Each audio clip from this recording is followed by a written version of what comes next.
আয়নাঘর ছিল, আছে র্যাব মহাপরিচালক। পুলিশ প্রাণঘাতী অস্ত্র বহন করবে না সংস্কার কমিশন প্রধান। হাসিনার বক্তব্য বন্ধ করবে ভারত, আশা উপদেষ্টা আসিফের। হাসিনার বক্তব্যে ভারতের সায় নেই বিক্রম মিস্ত্রি। মামলা শেষ হলে দেশে ফিরবেন বিএনপির ভারপ্রাপ্ত চেয়ারম্যান তারেক রহমান, মির্জা ফখরুল। গাজায় স্থায়ী ও নিঃশর্ত যুদ্ধবিরতির প্রস্তাব পাশ জাতিসংঘের, ইসরায়েলের প্রত্যাখ্যান।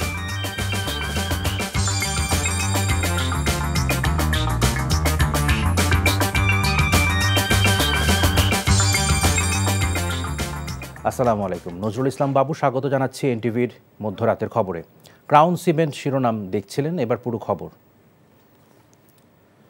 বহুল সমালোচিত আয়নাঘর ছিল এবং আছে বলে মন্তব্য করেছেন র্যাব মহাপরিচালক AKM শহীদুর রহমান। র্যাব সদস্যদের হাতে নির্যাতিত ক্ষতিগ্রস্ত পরিবারের কাছে দুঃখ প্রকাশ ও ক্ষমা প্রার্থনা করেছেন তিনি। বলেন, র্যাব বিলুপ্ত হবে কি না তা সরকারের সিদ্ধান্তের বিষয়। বৃহস্পতিবার সংবাদ সম্মেলনে র্যাব মহাপরিচালক এসব কথা বলেন। নজরানা চৌধুরীর রিপোর্ট। 5 আগস্ট ফ্যাসিস্ট সরকারের পতনের পর আলোচনায় উঠে আসে আয়নাঘর বিষয়টি। বিভিন্ন আইনশৃঙ্খলা বাহিনী আয়নাঘর নামক বন্দিশালায় ভিন্নমত দমনের জন্য দিনের পর দিন মানুষকে আটক করে রাখত।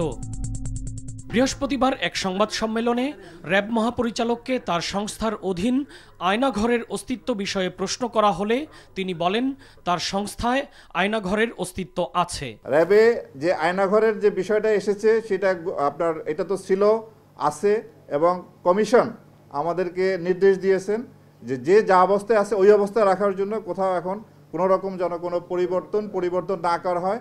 অ্যাকর্ডিংলি আমরা ঠিক ওইভাবেই রেখেছি যা যেভাবে ছিল অতীতে।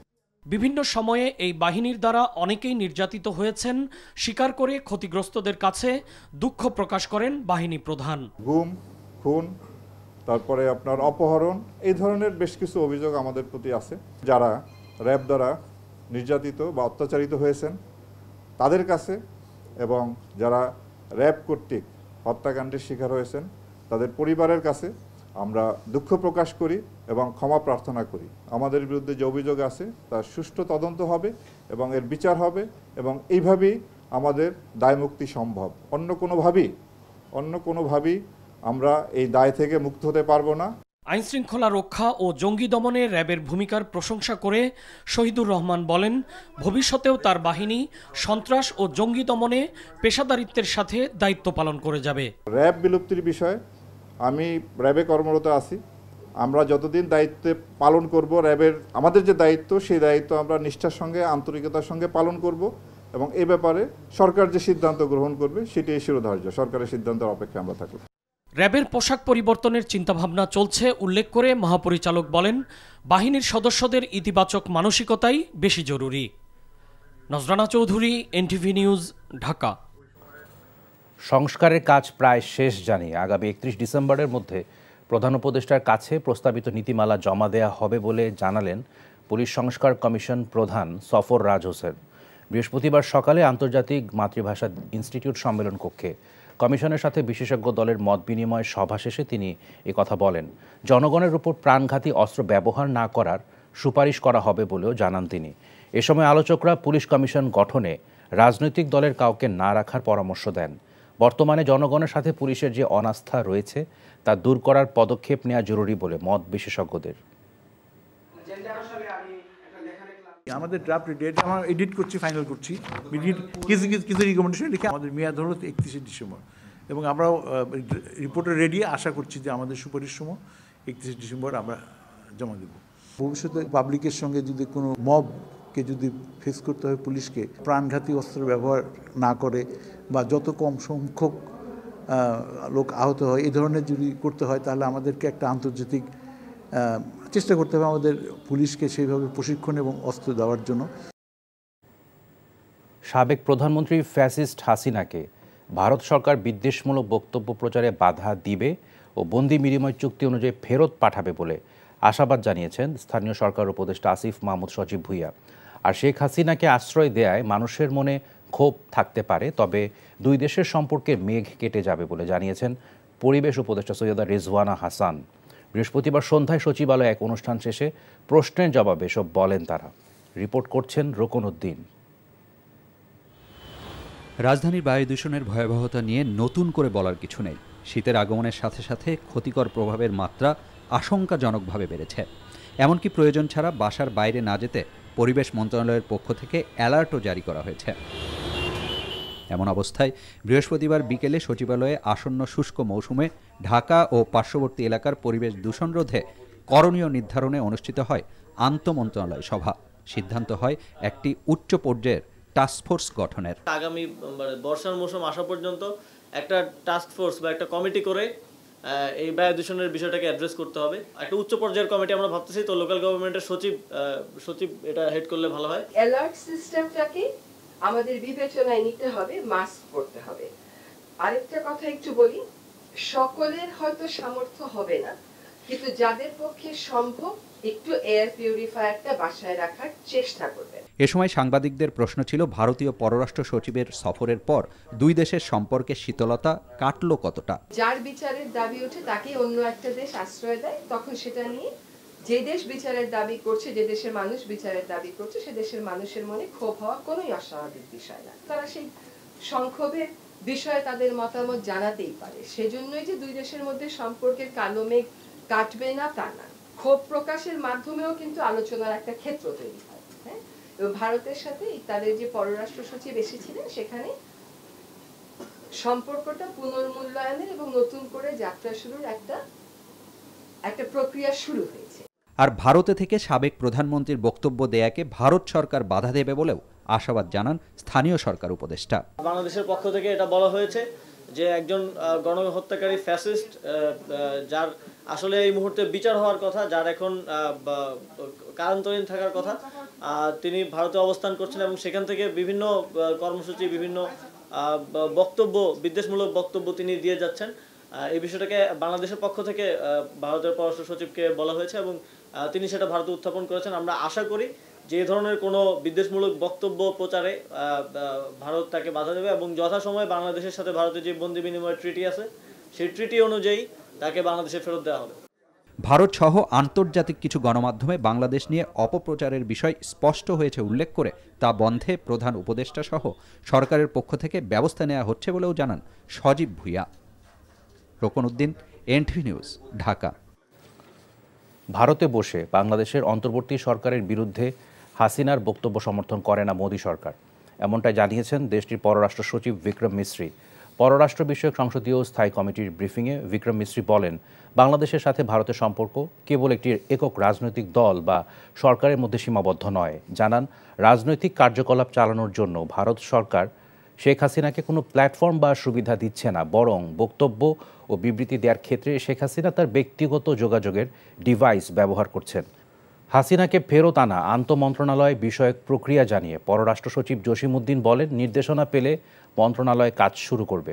বৃহস্পতিবার সন্ধ্যায় সাংবাদিকদের ব্রিফিংয়ে তিনি আরও বলেন, যে সকল জেলেকে ভারতে ধরে নিয়ে যাওয়া হয়েছে তাদের দেশে ফেরাতে কাজ করছে সরকার। মিয়ানমার সীমান্তের পরিস্থিতি সরকার পর্যবেক্ষণ করছে উল্লেখ করে তিনি বলেন, জাতীয় স্বার্থ রক্ষায় সময় অনুযায়ী সিদ্ধান্ত নেওয়া হবে। আগামী 14 থেকে 17 ডিসেম্বর অন্তর্বর্তী সরকারের প্রধান উপদেষ্টা ডক্টর মোহাম্মদ ইউনূসের আমন্ত্রণে পূর্ব তিমুরের রাষ্ট্রপ্রধান রামোস হোর্তা বাংলাদেশে আসছেন জানিয়ে জসিমউদ্দিন বলেন, শিক্ষা, স্বাস্থ্য, কূটনীতি সহ নানা বিষয়ে চুক্তি ও সমঝোতা হতে পারে দুদেশের মাঝে। প্রাক্তন প্রধানমন্ত্রীর ভারতে উপস্থিতি doesn't have any bearing on our bilateral relationship. আর ফেরানোর বিষয়ে যেটা বললেন, এটার উত্তর আমি দিয়েছি। এটি একটা আন্তঃমন্ত্রণালয় বিষয়ক একটা বিষয় এবং এটি একটি রাজনৈতিক সিদ্ধান্তের বিষয়, এবং পররাষ্ট্র মন্ত্রণালয়ে যখন এই অনুরোধ আসবে তখন আমরা তার পরবর্তী প্রক্রিয়াটা শুরু করব।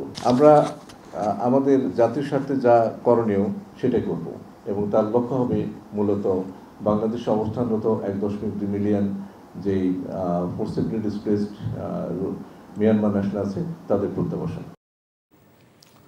রাজনৈতিক দলগুলো অন্তর্বর্তী সরকারকে ব্যর্থ করার চেষ্টা করছে, এ ধরনের বক্তব্য সম্পূর্ণ রাজনীতি বিরোধী বলে মন্তব্য করেছেন বিএনপি মহাসচিব মির্জা ফখরুল ইসলাম আলমগীর।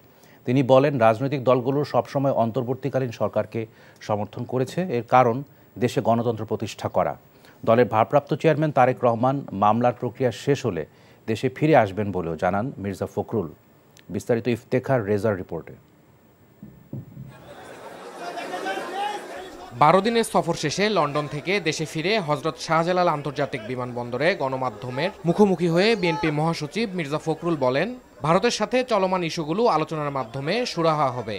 আর রাজনৈতিক দলগুলো সরকারকে সমর্থন করছে কারণ অন্তর্বর্তীকালীন সরকারের কাছে প্রত্যাশা তারা গণতন্ত্র প্রতিষ্ঠা করবে। আমি জানি না কোন প্রেক্ষিতে বলেছেন, কি বলেছেন তা জানি না, কিন্তু ওনার এই বক্তব্য এটা রাজনীতি বিরোধী বক্তব্য এবং আমি আশা করি না যে তারা এই ধরনের বক্তব্য রাখবেন। রাজনৈতিক দলগুলো সবসময়ই এই অন্তর্বর্তীকালীন সরকারকে সমর্থন করেছে। প্রশ্নের জবাবে মির্জা ফখরুল বলেন, যে বিজয় অর্জিত হয়েছে তা ধরে রাখতে নেতাকর্মীদের ধৈর্য ধরার আহ্বান জানিয়েছেন দলের ভারপ্রাপ্ত চেয়ারম্যান তারেক রহমান।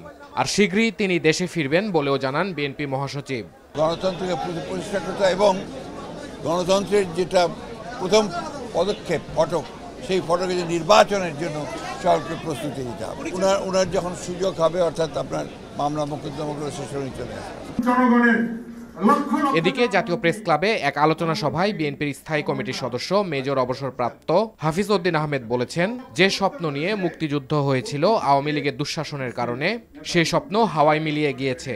যেই সমৃদ্ধি অর্জনের জন্য 71-এ জীবন বাজি রেখে যুদ্ধ করেছি, সেই সমৃদ্ধি আমরা দেখতে না পাবো এবং যতদিন পর্যন্ত আমাদের স্বাধীনতা সার্বভৌমত্বের প্রতি সকল ভ্রুকুটি নিশ্চিহ্ন না হবে, ততদিন পর্যন্ত মুক্তিযুদ্ধ চলবে। বাংলাদেশের জনগণ। এদিকে শহীদ বুদ্ধিজীবী দিবস ও মহান বিজয় দিবসের কর্মসূচি নির্ধারণে কেন্দ্রীয় নেতাদের সাথে যৌথ সভা করেছে বিএনপি। সভা শেষে ব্রিফিংয়ে রিজভী আহমেদ বলেন, সরকারের সমালোচনা মানে ব্যর্থ করার প্রচেষ্টা নয়। তাদের পক্ষ থেকে যদি কোনো ধরনের দ্বিধান্বিত প্রশ্নবোধক শব্দ আসে, তাহলে সেটা কিন্তু এই মুহূর্তে জাতির যে ঐক্য, সেই ঐক্যকে বিনষ্ট করে। রিজভী জানান, 16 ডিসেম্বর সবার আগে বাংলাদেশের ব্যানারে রাজধানীতে কনসার্টের আয়োজন করেছে BNP. Iftekhar Reza, NTV news, Dhaka. ফিলিস্তিন প্রসঙ্গ। ফিলিস্তিনের গাজায় নিঃশর্ত ও স্থায়ী যুদ্ধবিরতির প্রস্তাব পাশ করেছে জাতিসংঘের সাধারণ পরিষদ। জাতিসংঘে পাশ হওয়া এই প্রস্তাব প্রত্যাখ্যান করেছে ইসরায়েল ও যুক্তরাষ্ট্র। এদিন জাতিসংঘের শরণার্থী সংস্থার সমর্থনে একটি আলাদা প্রস্তাবও পাশ হয়েছে। এর আগে জাতিসংঘের শরণার্থী সংস্থাকে নিষিদ্ধ করেছে ইসরায়েল। অবৈধ সম্পদ অর্জন ও দুর্নীতির অভিযোগে সাবেক স্বাস্থ্যমন্ত্রী জাহিদ মালেক, সাবেক প্রতিমন্ত্রী মির্জা আজম, সাবেক আইসিটি প্রতিমন্ত্রী জুনায়েদ আহমেদ পলক ও তার পরিবারের সদস্যদের বিরুদ্ধে 6টি মামলা করেছে দুদক। দুদকের মহাপরিচালক মোহাম্মদ আক্তার হোসেন এসব তথ্য জানিয়েছেন। বৃহস্পতিবার বিকেলে রাজধানীর দুর্নীতি দমন কমিশন দুদক ভবনে এক প্রেস ব্রিফিংয়ে এ কথা জানান তিনি। দুদকের নতুন চেয়ারম্যান নিয়োগ হওয়ার পর এটি প্রথম প্রেস ব্রিফিং। দুদকের প্রাথমিক তদন্তে ক্ষমতার অপব্যবহার সহ বিদেশে অর্থ পাচারের তথ্য পাওয়া গিয়েছে তাদের বিরুদ্ধে। এছাড়া আরও 5 সাবেক সংসদ সদস্যের বিরুদ্ধে বিদেশ যাত্রায় নিষেধাজ্ঞা দেওয়া হয়েছে। পরবর্তী অনুসন্ধানে তাদের বিরুদ্ধে আরও কোনো অভিযোগ সহ অর্থ পাচারের অভিযোগ পাওয়া গেলে তা সংযুক্ত করা হবে বলেও জানান দুদক মহাপরিচালক।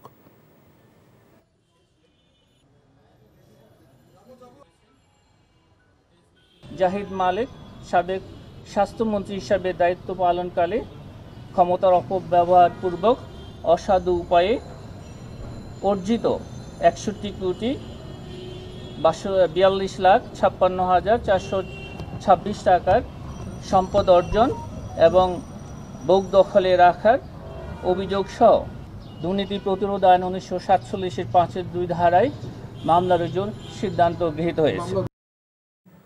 4 মাসে অশান্ত দেশকে অনেকটাই শান্ত করেছে বর্তমান অন্তর্বর্তী সরকার। রাজধানীর প্রেস ইনস্টিটিউটে ব্র্যাক বিশ্ববিদ্যালয় পরিচালিত জরিপের তথ্য প্রকাশ অনুষ্ঠানে প্রধান উপদেষ্টার প্রেস সচিব শফিকুল আলম বলেন, সরকার চরম মাত্রায় দমনপীড়নে বিশ্বাসী না হওয়ায় দেশের সার্বিক আইনশৃঙ্খলা ও জননিরাপত্তা পরিস্থিতি এখনও পুরোপুরি নিয়ন্ত্রণে আসেনি। তবে আনু মোহাম্মদ সহ অর্থনীতিবিদরা মনে করেন, দ্রব্যমূল্য সহ বেশ কিছু খাতে সরকারের ব্যর্থতা রয়েছে। নিয়ামুল আজিজ সাদেকের রিপোর্ট। BRAC institute of governance and development BIGDর গবেষণা প্রতিবেদন বলছে, দেশের 79% মানুষ বর্তমান সরকারের কার্যক্রমে খুশি। গবেষণার উপর আলোচনায় অংশ নিয়ে বক্তারা বলেন, এই সরকারের সময়ে গণহারে মামলা, নিরাপত্তা ও দ্রব্যমূল্য ইস্যুতে সাধারণ মানুষের অসন্তুষ্টি রয়েছে। দৃশ্যমান উদ্যোক্তা নাই। এখন শফিকুল আলম দেখছেন যে সরকার অনেক চেষ্টা করছে, কাজ করছে, দিন রাত কাজ করছে, এটা শফিকুল আলমের অভিজ্ঞতার মধ্যে আছে। কিন্তু মানুষ তার ফলাফলটা পাচ্ছে না। মানুষ তো ফলাফলটা দেখবে, ইম্প্যাক্টটা কি।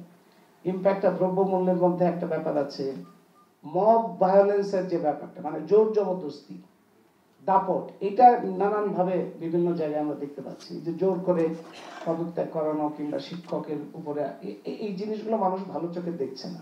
তবে প্রধান উপদেষ্টার প্রেস সচিব জানান, বাস্তবতা অনেক কঠিন, পরিস্থিতি সামাল দিয়ে 4 মাসের অর্জনও কম নয়। ফেসবুকের মাধ্যমে বা সোশ্যাল মিডিয়াতে পারসেপশন তৈরি হয়ে যাচ্ছে যে আমাদের ল অর্ডার সিচুয়েশন বুঝি খারাপ, বা ওই প্রতিদিন হয়তো বা কোনো গ্রুপ এসে প্রোটেস্ট করছেন, ওইটা দেখে আরো এক ধরনের সেন্স অফ ইনসিকিউরিটি হয়তো আসছে। তো আমরা দেখছি যে সিচুয়েশন বিশেষ করে after September as good as any time in the recent past.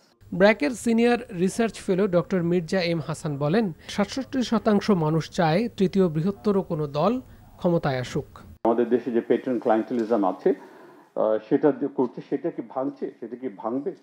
একটা ভাঙার কিন্তু একটা সুযোগ কিন্তু এসে গেল। বিএনপি আওয়ামী লীগের বাইরে আরেকটা পার্টি হওয়া দরকার, ডমিনেন্ট পার্টি হওয়া দরকার। সেটা সম্ভব কিনা? 67% লোক বলেছে যে হ্যাঁ, নতুন দল আসলে আমরা হয়তো সুইচ করব। Niamul Aziz Sadek, NTV news, Dhaka. বিএনপির স্থায়ী কমিটির সদস্য অধ্যাপক ডাক্তার AZM জাহিদ হোসেন বলেছেন, সারা দেশে জুলাই এবং আগস্ট মাসে 422 জন বিএনপির নেতাকর্মী মারা গেছে, আর হাজার হাজার নেতাকর্মী মারা গেছে গত 15.5 বছরে। তাদের কথা স্মরণ করে সবাইকে ঐক্যবদ্ধ হয়ে কাজ করার আহ্বান জানান AZM জাহিদ হোসেন।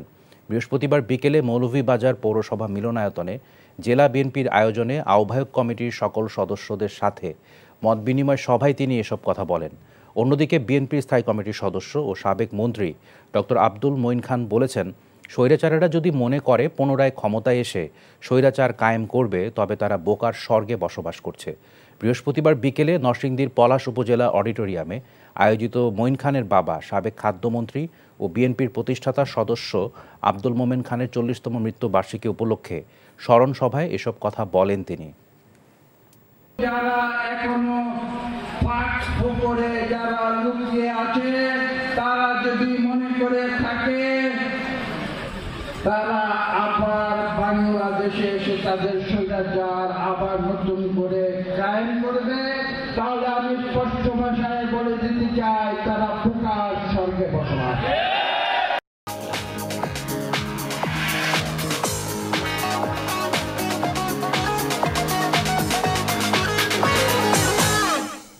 নগদ নিবেদিত অর্থনীতির খবর। টানা দরপতন চলছে দেশের শেয়ার বাজারে। সপ্তাহের শেষ কার্যদিবসে ঢাকা স্টক এক্সচেঞ্জ ডিএসইতে লেনদেনে অংশ নেয়া বেশিরভাগ প্রতিষ্ঠানের শেয়ার ও ইউনিটের দাম কমেছে। ডিএসইতে বৃহস্পতিবার লেনদেন হওয়া 198টি কোম্পানির দাম কমেছে, বেড়েছে 105টির, আর অপরিবর্তিত ছিল 91টির দাম। এর প্রভাবে কমেছে সব কয়টি মূল্যসূচকও। ডিএসইএক্স 19 পয়েন্ট কমে 5105 পয়েন্টে দাঁড়িয়েছে।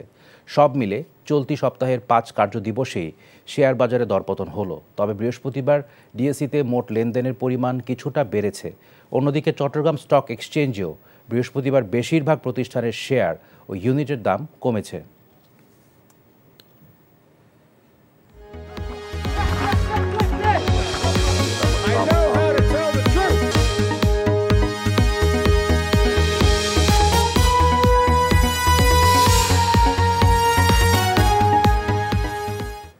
প্রবাসের খবর।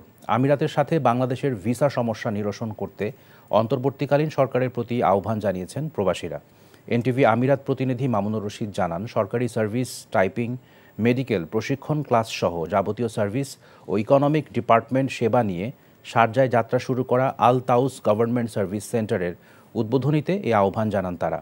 শারজা মেগামলের পাশে 5ম নতুন এই সেবামূলক প্রতিষ্ঠানের উদ্বোধনীতে উপস্থিত ছিলেন বাংলাদেশ সমিতির সভাপতি ইঞ্জিনিয়ার মোয়াজ্জেম হোসেন, স্বত্বাধিকারী মোহাম্মদ বদিউল আলম, কমিউনিটি ব্যক্তিত্ব জাকির হোসেন, ব্যবসায়ী শাহাদাত হোসেন, ইঞ্জিনিয়ার করিমুল হক, শহীদুল ইসলাম সহ আরও অনেকে।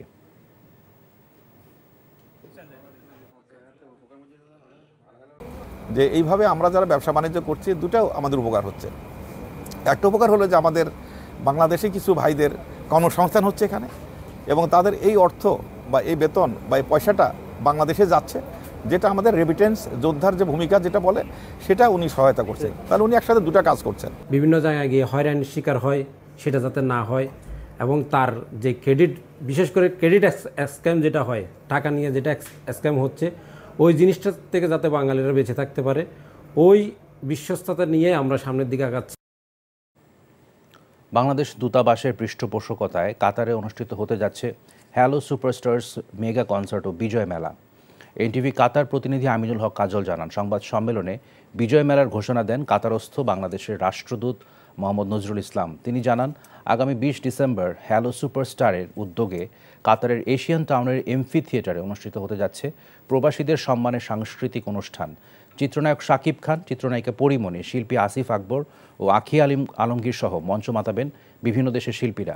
তাছাড়া কাতারস্থ বাংলাদেশ স্কুল কলেজে 18 থেকে 21 ডিসেম্বর অনুষ্ঠিত হবে বিজয় মেলা।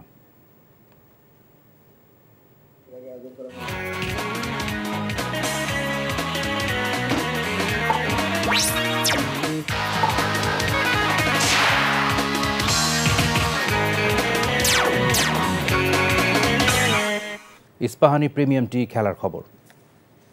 সমুদ্র সৈকতের পর এবার ঢাকায় প্রদর্শিত হলো চ্যাম্পিয়ন্স ট্রফি। রাজধানীর একটি শপিং কমপ্লেক্সে বৃহস্পতিবার দুপুর 11টা থেকে রাত 8টা পর্যন্ত ছবি তোলার সুযোগ পেয়েছেন দর্শনার্থীরা। আরও জানাচ্ছেন মমিনুর রিপন।